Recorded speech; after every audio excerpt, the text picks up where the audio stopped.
So we start this continue chapter 4 on tariff. I'm gonna share slide.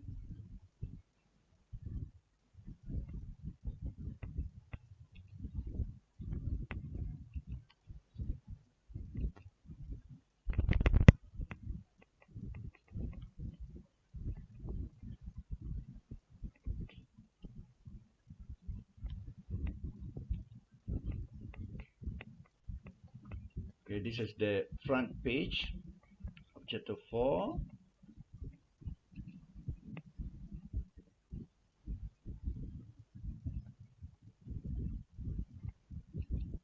So we'll go straight to the continuation.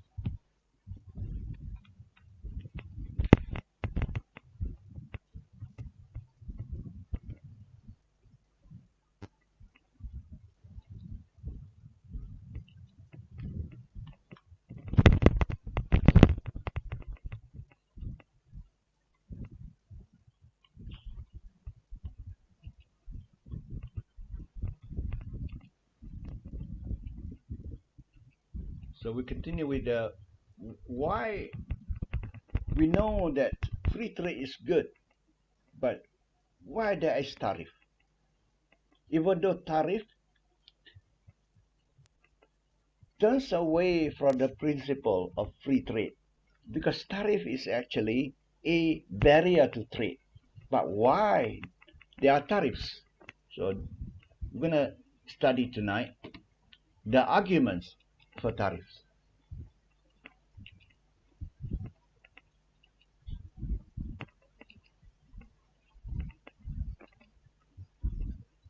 Yeah, we start here.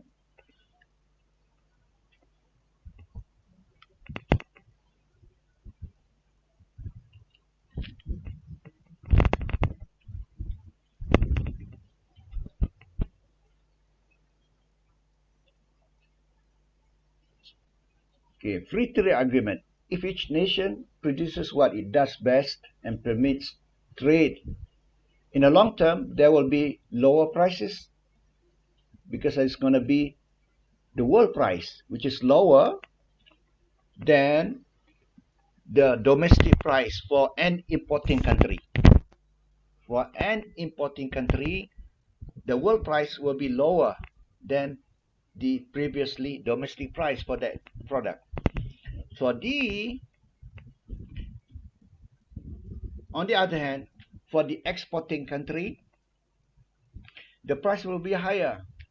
The world price will be higher than previously the domestic price without trade. And that's good. That's what that country exports. So lower price for the importing country. That's good because this is what the products that that country is importing. Lower prices and higher level of output, income and consumption.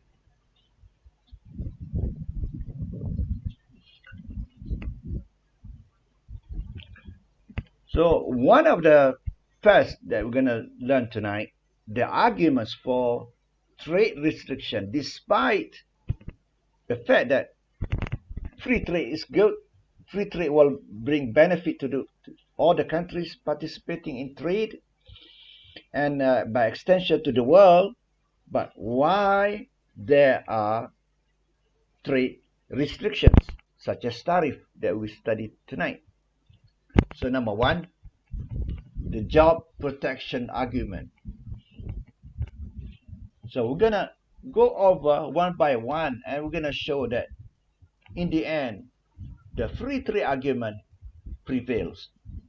The job, whatever the arguments turns out to be false when we really stick to the free trade argument, the trade theory. Job gains less visible than job losses.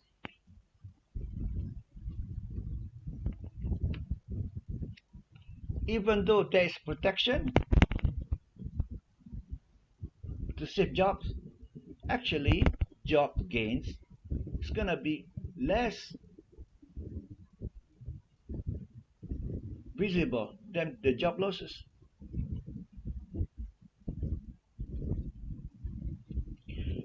Number two, trade restrictions result in job gains in few industries and job losses are spread out. And number three, safe jobs cost more than workers' salary. The safe jobs, whatever jobs, cost more than workers' salary.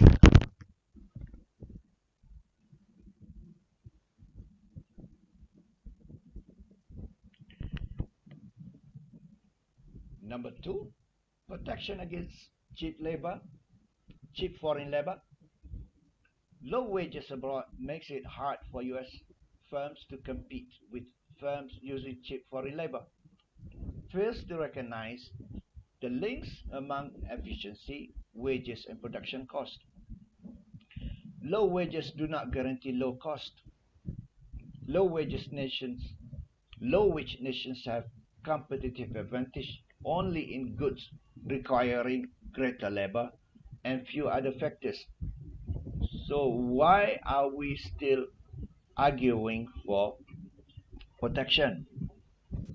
The best way is free trade and let other countries specialize in the foreign in the labor intensive industries, and we import them. I mean, we're talking about the US. Import them, import the products, and United States. The slide here is US centric. So we in the US should focus or specialize in more capital and high-tech products and export them.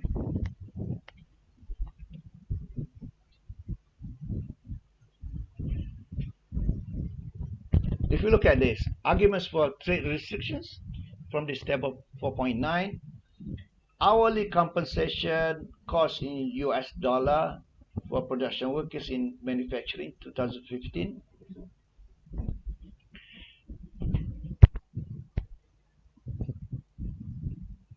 Norway, Germany, United States, United Kingdom, Japan, Taiwan, Mexico, the Philippines. Surely, look at that. The Philippines, only $2.60 per hour for each worker, manufacturing worker, only average. $2.60, 16. Compared with United States, $37.71. Surely, United States should just focus and specialize in more capital and high-tech industries or manufacturing. Let the Philippines and Mexico specialize in those labor-intensive manufacturing. Cannot really compete based on the cost of labor.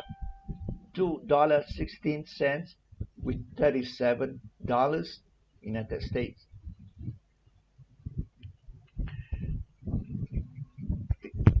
This is again jumping. Okay.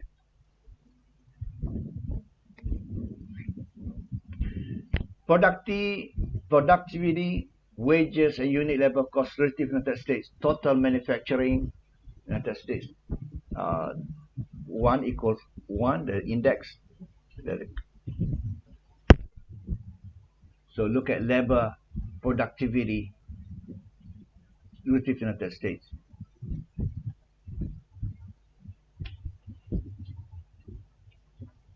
Wages relative to United States.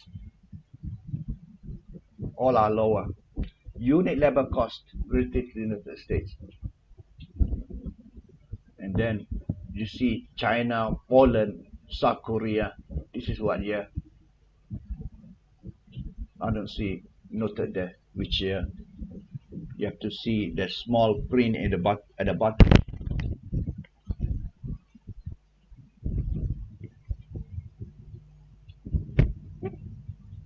That 2011, the publication 2011, so the data maybe 2010 or 2009. So US more competitive, US less competitive. It's going to the bottom.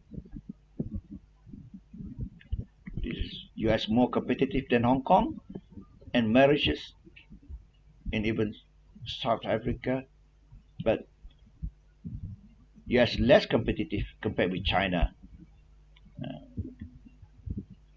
and Poland and South Korea. US is more competitive than Japan. Look at sorry. In the bracket here is the year.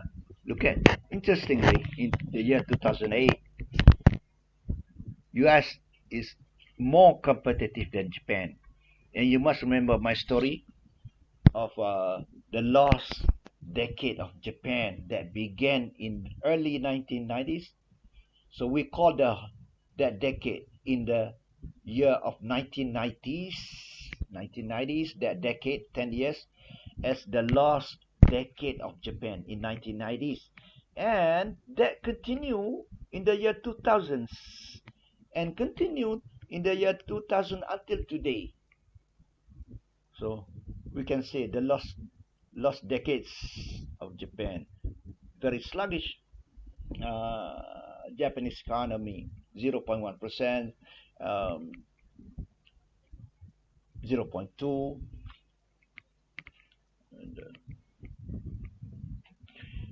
and yet Japan has become a aged society. Currently, 29% of Japanese population, 29 21% are 65 and above, 65 years old and above, 29%. That means the working population is small only. You minus, the children, they don't work. We define it 0 until 15 as non-working population, and 65 and above non-working population. 0 to 15, these are the children, plus the 65 and above. So if the 65 and above is already 29%, I don't know the children, the working population in Japan has now shrunk as a percentage to the total population, and that partly explains why Japan has been so sluggish economy until today. And that's happening to Korea too, but not quite, because Korea is still strong in some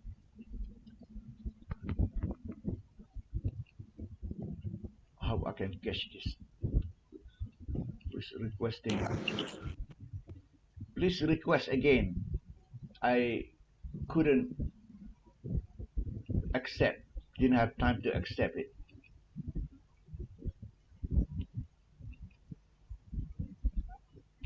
Please make a request again.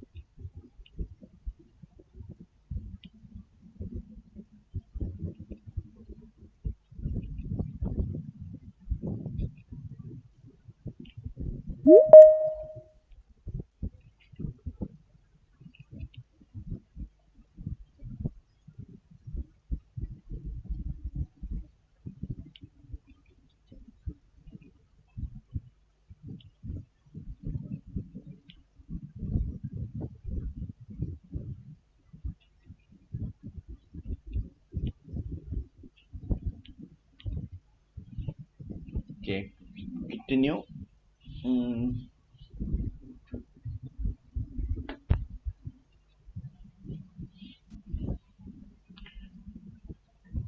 A next argument. So we have to, number one, job protection. Save jobs but cost more than worker salary. Cost to the society from the loss of welfare, consumer surplus. So when there's a protection, there's a loss of consumer surplus. We learned that loss of consumer surplus is cost more than the jobs saved. That's number one argument, job protection, and we counter argument right away. Job protection. Number two, against cheap foreign labor. The argument can be countered by just let these other countries specialize in labor-intensive products. Low wages makes it hard for United States firms to compete. First, recognize links among efficiency, wages, and production costs. The one that we just finished here. It is about competitiveness. United States is not that competitive compared with all these other countries like Mexico, South Korea, Poland, and China in the table. Low wages do not guarantee low cost, because there are other costs as well. Low wage nations have competitive advantage. That's the end of what we saw here at the end of this table. Low wage nations have competitive advantage only in goods requiring greater labor. So why worry? Only in goods that require greater labor. Why worry? Because we, United States, do not have lots of labor. We're lacking labor. Okay. So number two, job protection. Number two, foreign labor. Number three now, fairness in trade. Level playing field. To be fair, so domestic producers say import restrictions need to offset foreign advantages to create fairness, level playing field. Playing field of soccer must be level, cannot be high that side, low this side. So rationale for restrictions is that foreign governments play by different rules, giving foreign firms unfair competitive advantage. Different rule, they subsidize, they give interest rate loans at low interest rate to the companies that export products. Not only low, can also be negative. That's really subsidizing an exporting firm to get cheaper loan to reduce cost. So trade benefits domestic economy even if foreign nations impose trade restrictions.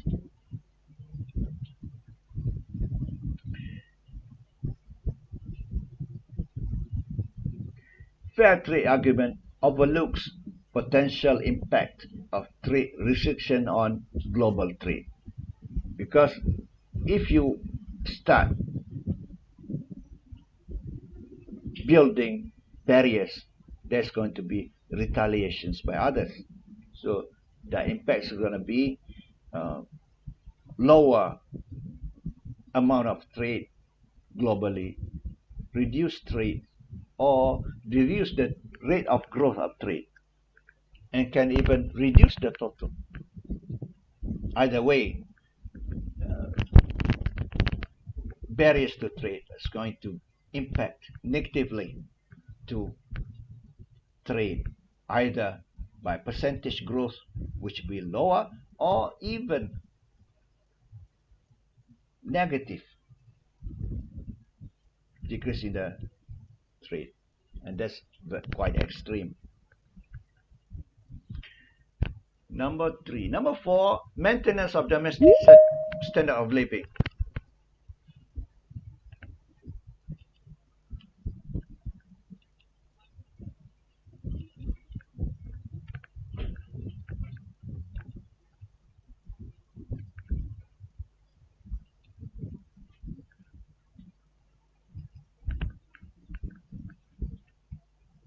Number four, advocates of this trade barriers often contend that tariffs are useful in maintaining high level of income and employment in home nation. In that country that's imposing tariff. However, one nation imposes a tariff that improves its income and employment at the expense of trading partners' living standard. That's a beggar thy neighbor policy. There's a policy to make your neighbor countries poorer, and that's bad. So may spark retaliatory tariffs, resulting in a lower level of welfare for all nations.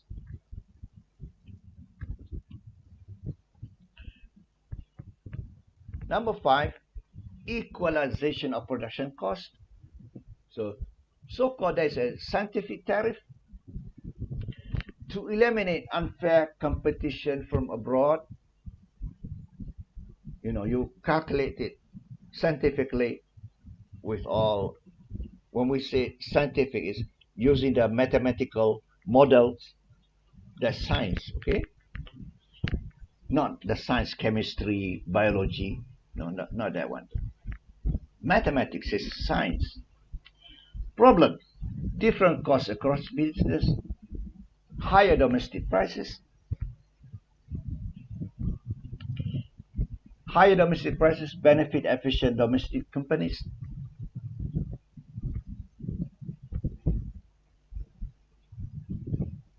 Domestic consumer subsidizing inefficient production.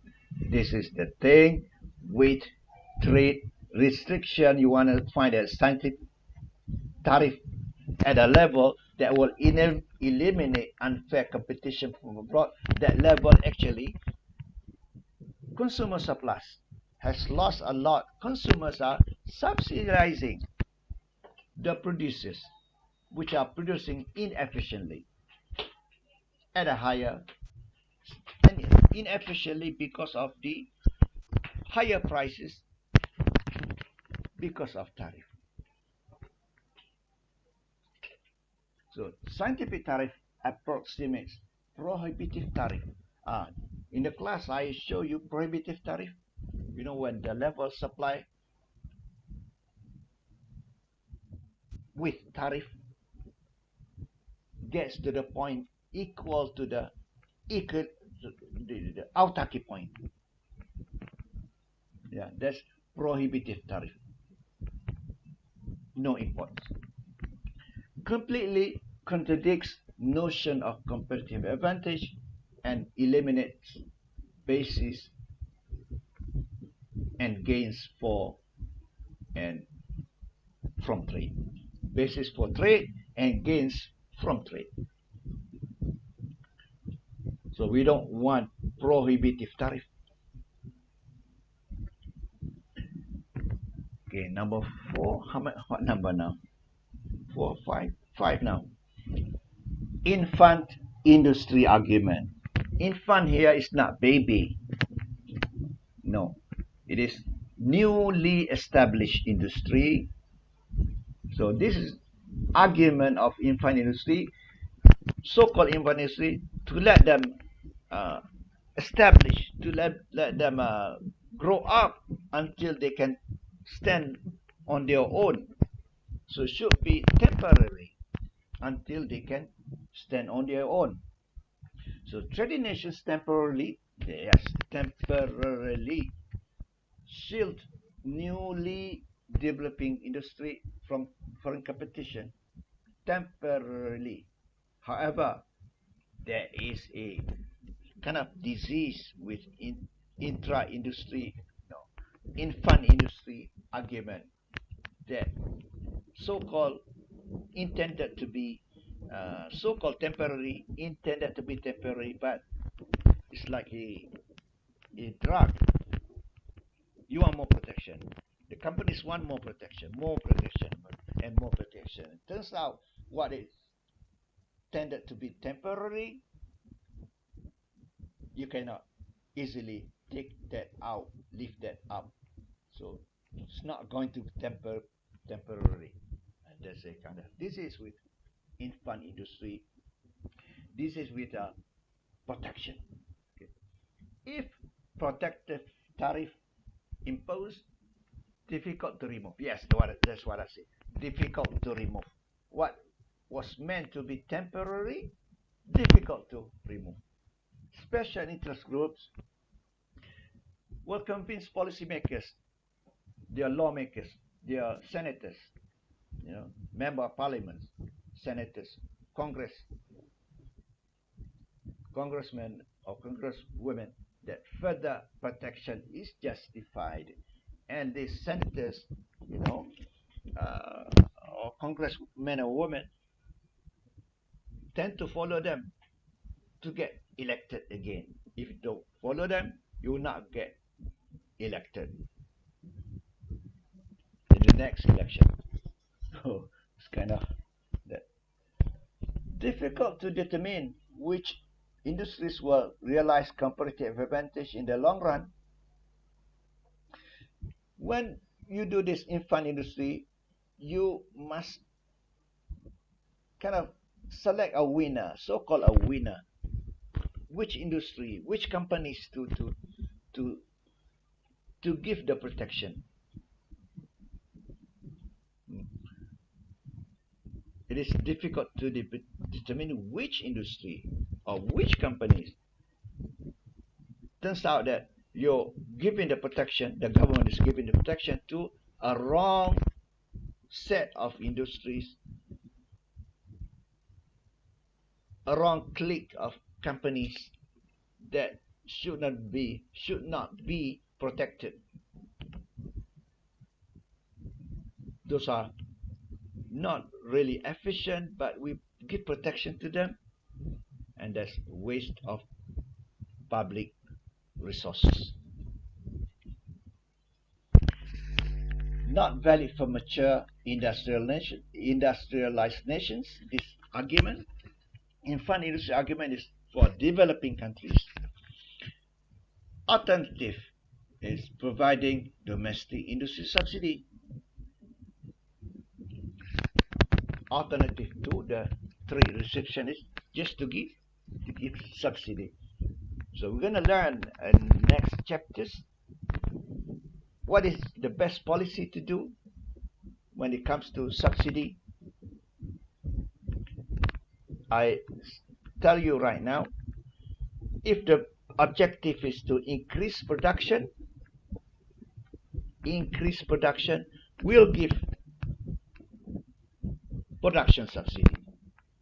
So the types of subsidy must be catered to the objective. If the objective is export, to increase export, so export subsidy.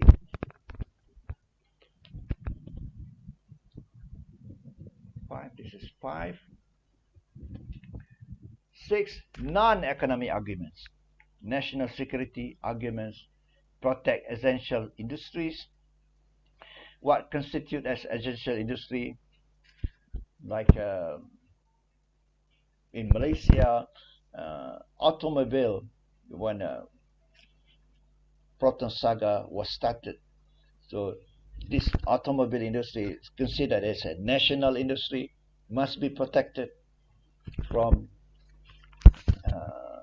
foreign competition. And until today, cars in Malaysia are so expensive because of protection. And well, it's a different story. I mean, if you want to discuss on this, it's going to take a long time. The argument for this national security,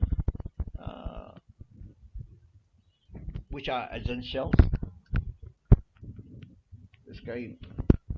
there's a polemic. Yes, that's what I want to say. Polemic to it.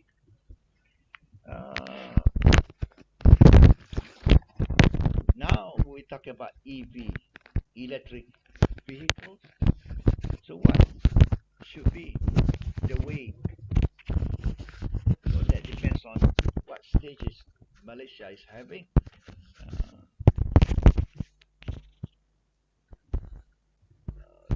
in that industry.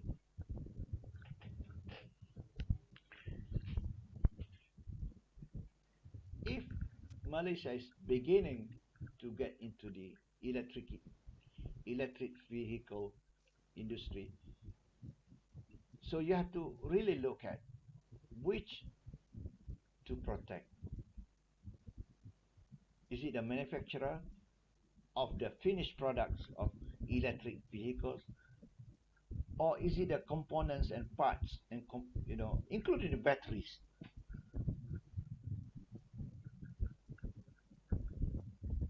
And again, it's up to the industrial policy of the country. If the country wants to really see an EV industry to grow in Malaysia, there should be well-established local industry with some kind of protection from competition in the forms of the final products, not the imported inputs. So let the batteries be imported here, duty-free. The batteries and the parts and components, duty-free. And protect only the final product, the finished car. Cultural and sociological considerations, yeah, that's protection also when it comes to products which affect the culture and the society of the country. So assumptions that national and individuals' welfare will be enhanced by tariffs, which can be argued otherwise.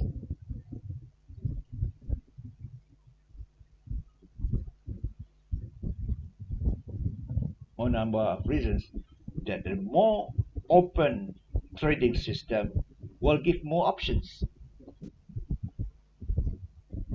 to the consumers at a lower price. However, those cultural and sociological, those sensitive, national security and also essential and also sensitive to culture and sociological things in the country, yes, there is consideration for protection, but it's very delicate. I want to say this, very delicate considerations.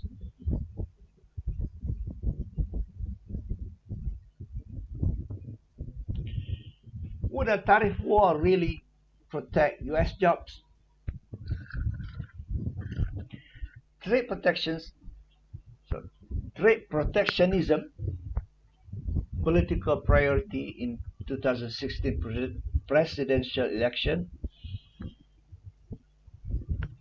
Tariffs on imported steel tend to have a positive direct effect on jobs for American steelworkers, but can have less visible indirect effects on others, only on those workers.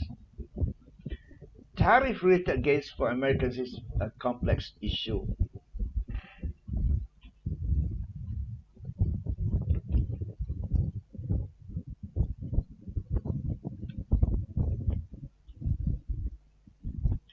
And I recall a number of articles that protection in the United States by Trump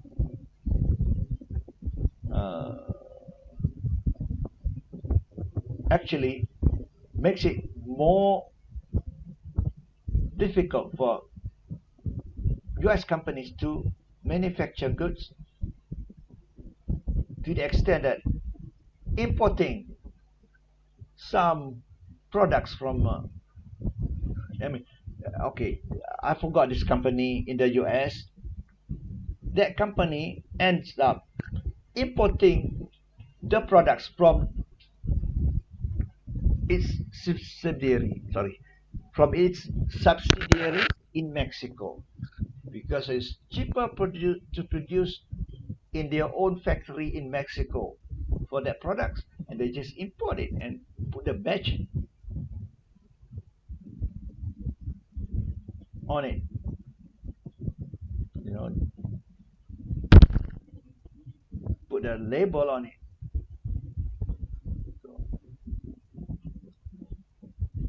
So in the end, it's not really protecting jobs as intended by the tariff wall. So it's a complex issue. It's not that simple. You put protection, you will save jobs. No, it's not that simple because it's going to cost more for the companies.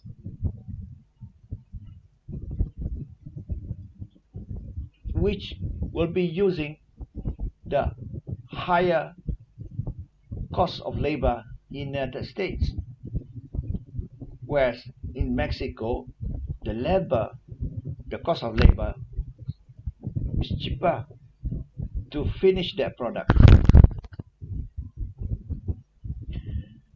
Political economy of protectionism. Elected officials formulate policies to maximize votes and remain in office. Yeah, that's what I said earlier. I want to be elected again and again. I will do whatever that will bring votes to me.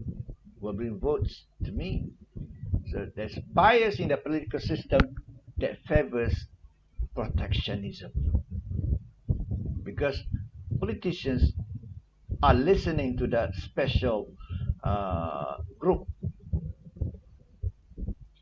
like union workers that will always go to them demanding to do in their favor. So that favors protectionism. Protection bias sector are import competing producers,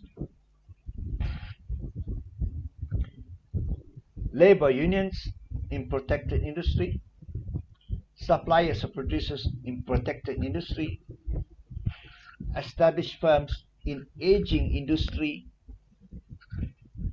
that could lose their comparative advantage, that they should be left, according to trade theory, be left or change to graduate from those labor intensive toward more capital and high-tech industry. What are aging industry in the United States? Textiles.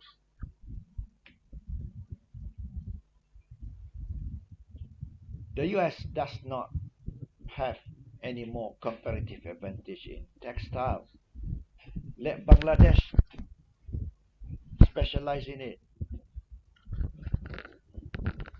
Long time ago, Hong Kong in 1980s, but now Bangladesh.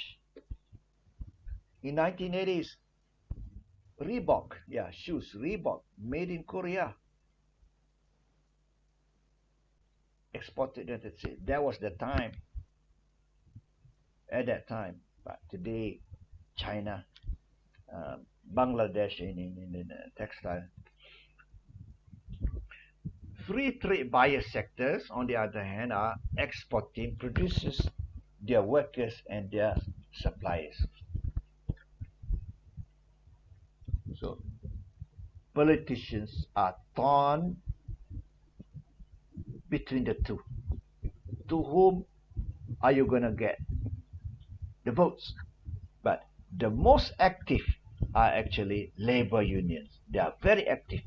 So it turns out that more and more politicians in the United States are listening to the labor unions. So that's why there is a bias toward more protection.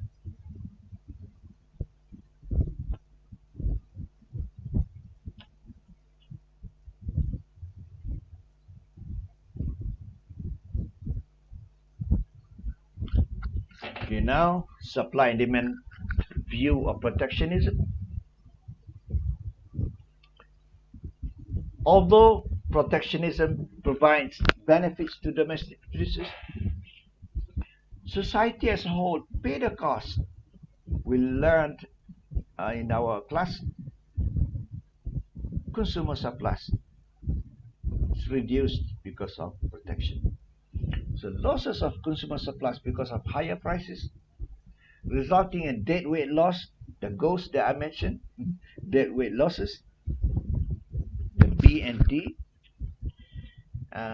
lost economies of scale as further opportunities are lost, the loss of economies of scale, loss of incentives for technological development provided by import competition. So losing all those incentives for R&D. So the higher the cost of protection, the less likely a government is to shield an industry from import competition.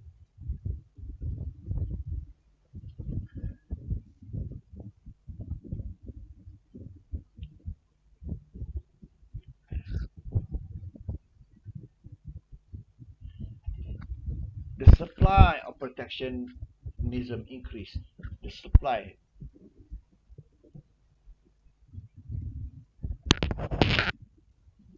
The supply here refers to the demand for protection. People, industries, trade unions demanding for protection, and then the supply. The government is doing or not. The supply by the government of protectionism increases depending on political importance of that import competing industry.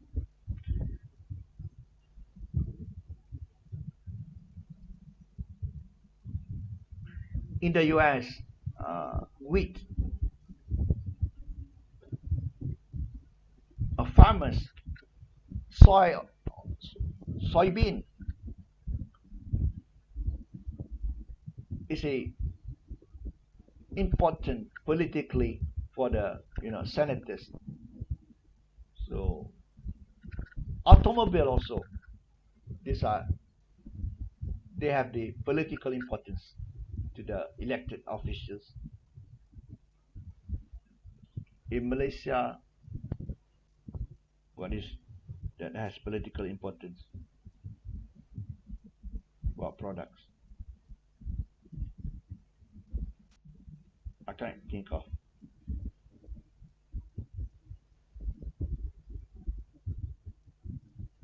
I can't think of right away. I wanted to say automobile, but that's not really a hot issue in Malaysia. I think. But in the US, farms, they have a strong lobby. Farmers, not farms. Farmers have a strong lobby. So they do have political importance. Whether domestic firms and workers face large cost of adjusting to rising import competition, whether domestic firms and workers face large costs of adjusting to rising import competition. So if there is large cost of adjusting, so the government would want to do the protection. Public sympathy for a group of domestic businesses and workers, so the government would want to do protection.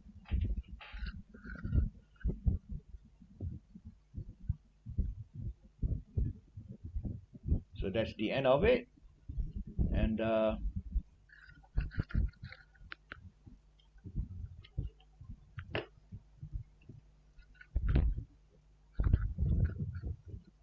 any questions so far?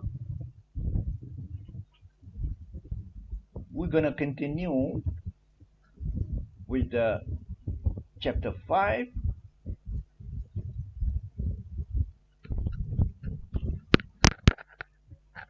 Because that was not really hard, no graphs at all. Just a discussion, okay? So I don't think it was heavy.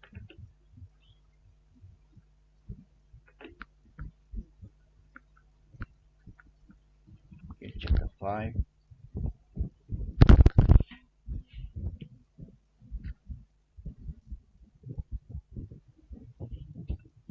I'm gonna have to stop sharing that and share chapter 5.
So this is now chapter 5, non-tariff barriers. So easy to understand is this. If chapter 4 title Shukri, we're discussing about Shukri. Now this chapter 5 is non-Shukris. Chapter 4 only tariff. So tariff barrier. Barrier in terms of tariff. That was chapter 4. Now chapter 5, non-tariff barriers. Many barriers. Chapter 4 only tariff. Chapter 5, non-tariff barriers. If chapter 4 was about Shukri, now chapter 5 is about non-Shukris. Many other people other than Shukri. That's how you can understand.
showing there.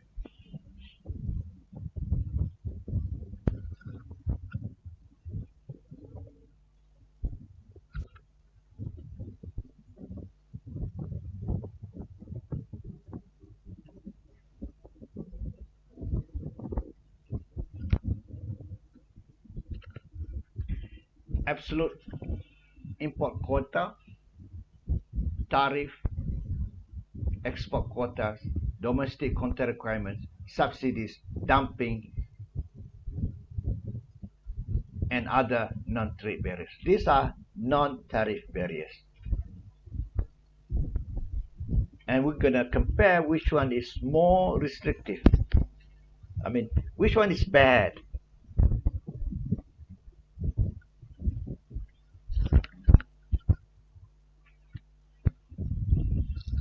Non-tariff trade barriers are policies other than tariffs, other than sukris. So chapter 4 was about sukri. Chapter 5 is non-sukris, other than tariffs, that restrict international trade. Absolute quota, physical restrictions on quantity of goods imported during a specific time period. You see the word quota begins with Q. Q that really refers to the quantity that is being restricted. Q, quantity. Like only 500 Adidas can be imported in this country. I make a story, not true. But listen to what I say. Only 500 pairs of Adidas. 500. That's a specific quantity.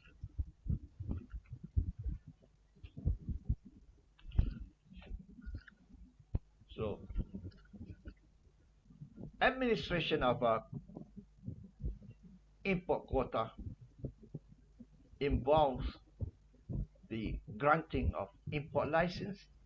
So government allocates import licenses to importers, permitting them to import products only up to the prescribed limit, regardless of the market demand. Whether market is high, I mean the demand is high or low, or especially when the market demand is high, but they are limited to the amount can be, to the quantity can be imported by the license. So there's a global quota.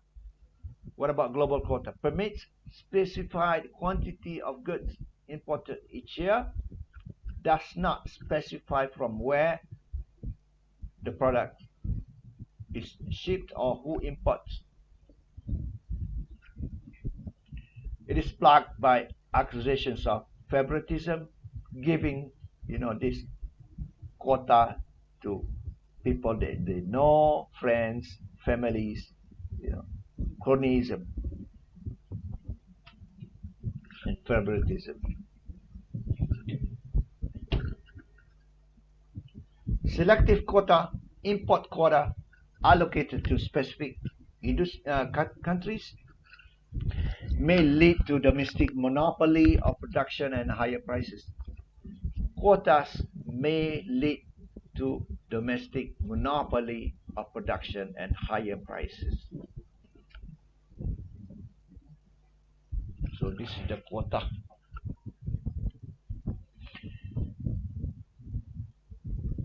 It's gonna be easy if I can draw this on the board in the classroom, because the construction of the graph for quota and tariffs are not the same way, even though the result can be the same, but how you construct it, they are different way of constructing it.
got it on the OBS for the YouTube because I changed the slide.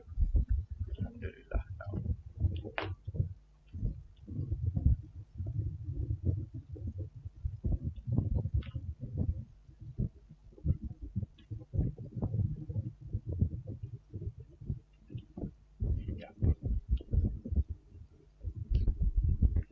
This is also live on my YouTube, and I got finally, because I changed the chapter, and I was not showing, now shows.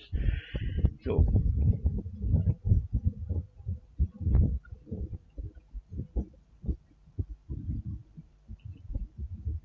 okay, now when we built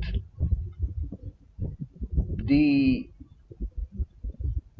graph for tariff, remember we did this demand and supply.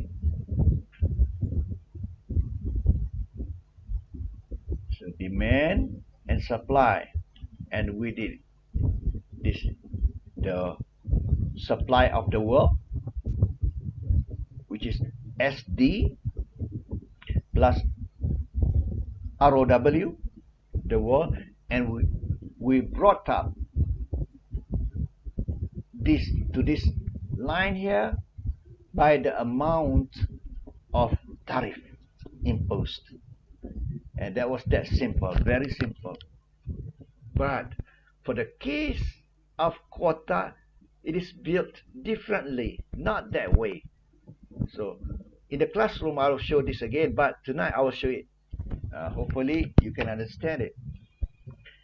So we built this curve here, demand and supply, and supply. So in this case, supply from the EU, and for this line we don't just simply find or draw. It is based on what has been specified in terms of quantity that can be imported. That's the quota. It is based on the quota. So the quota here, 1, 2, 3. Okay. So suppose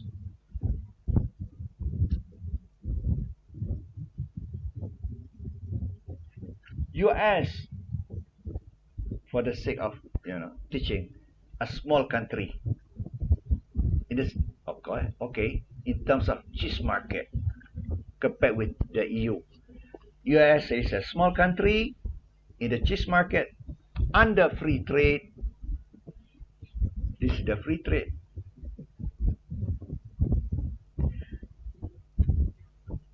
Both the EU and United States, the price will be 250. This is free trade. That's very easy. Just like we draw the tariff at that point only. So you draw this demand and supply curve for the US.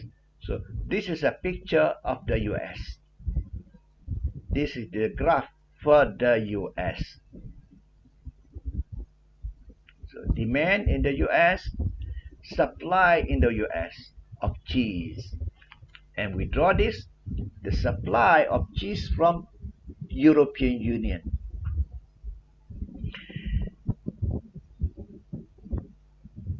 So with the result of free trade like this, United States would produce only 1 pound of cheese.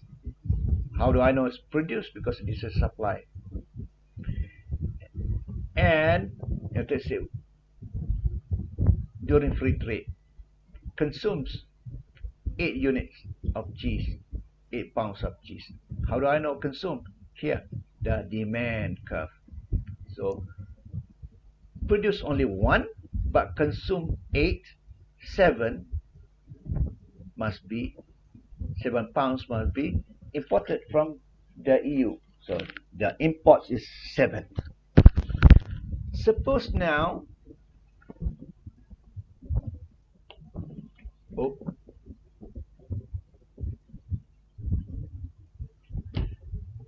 quota is set at 3 pounds.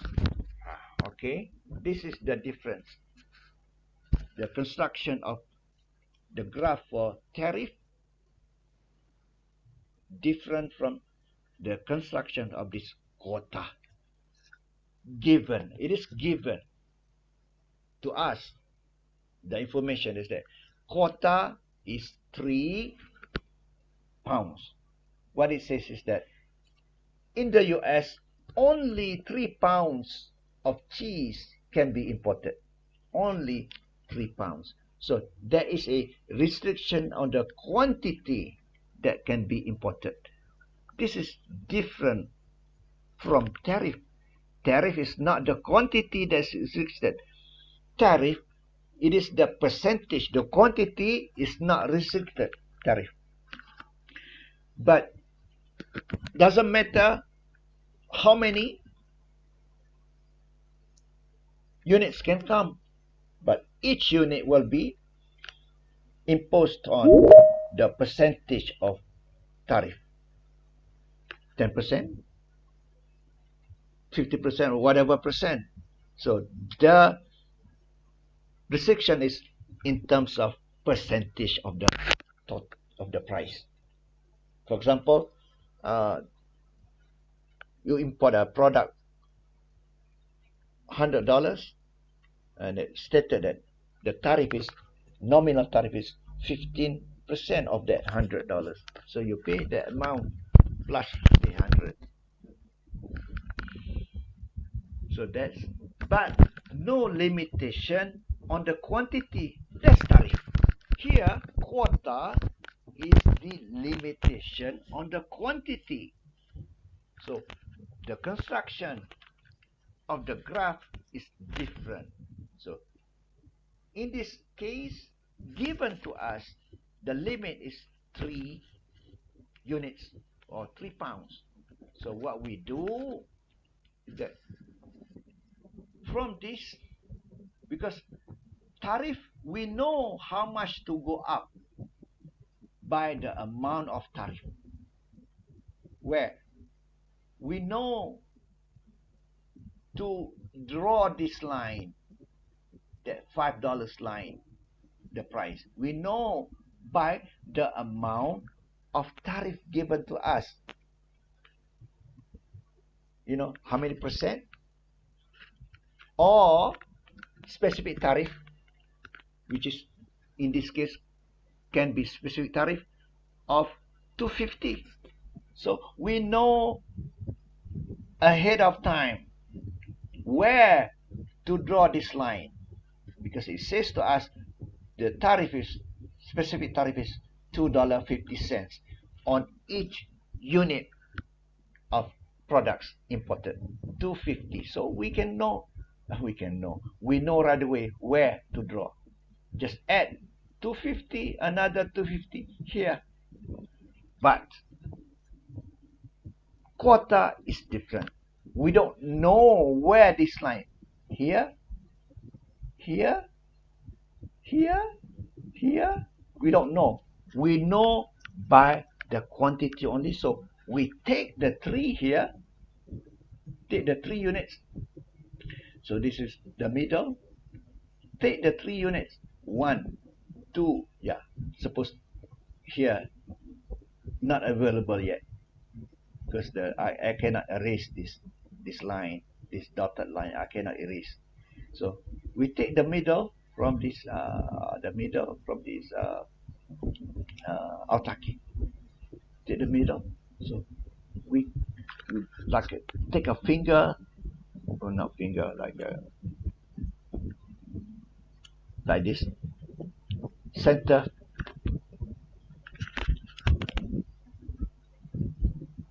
One, 2, 3. If I can draw my finger there.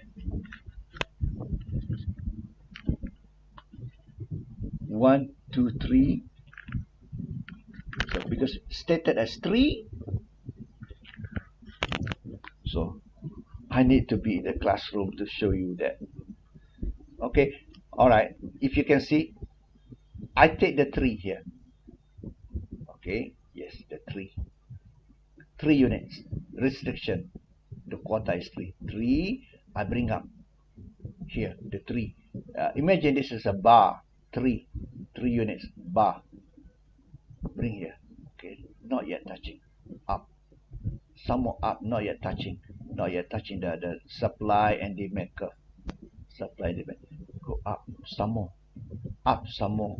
Up. Aha! Finally, I touch both curves. The supply curve and the demand curve. And from that intersection, I can bring the line. The line.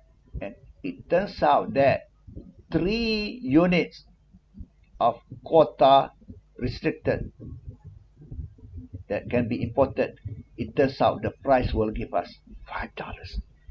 That's a difference in the construction of quota from construction of tariff. So more in the classroom, I will demonstrate that again. Above free trade prices, US total supply. So what happened with quota? So this is the intersection. Production increase from 1 previously free trade to 3 units. On the other hand, consumption. How do I know consumption? This is demand. Reduces from previously 8, now reduces to 6. So imports has reduced. Import decreases with the quota. By to what amount? To what has been imposed on? To 3 units only. So you don't really have to calculate. No need to calculate. Given to you 3 units. Given to us quota is 3 units. So no need to calculate anymore. The total imports. The amount of imports is 3 units by the amount of quota.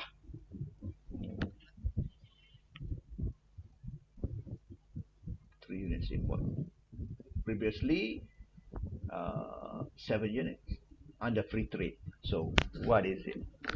Quota also will reduce imports. And look at what happened to consumer surplus and producer surplus. During free trade, this is consumer surplus. All the way here. Consumer surplus. And producer surplus is on here. Producer. So with quota now, consumer surplus is here. Producer surplus is here. So consumer loses. Consumers lost A, B, C, and D. A is a redistributive effect from consumer. It goes to the producers. A. So this A, redistributive effect from consumer to producer. Producer get bigger portion because of higher prices, yes, without mentioning when there is a quota, higher prices compared with free trade, cheaper prices. Consumer B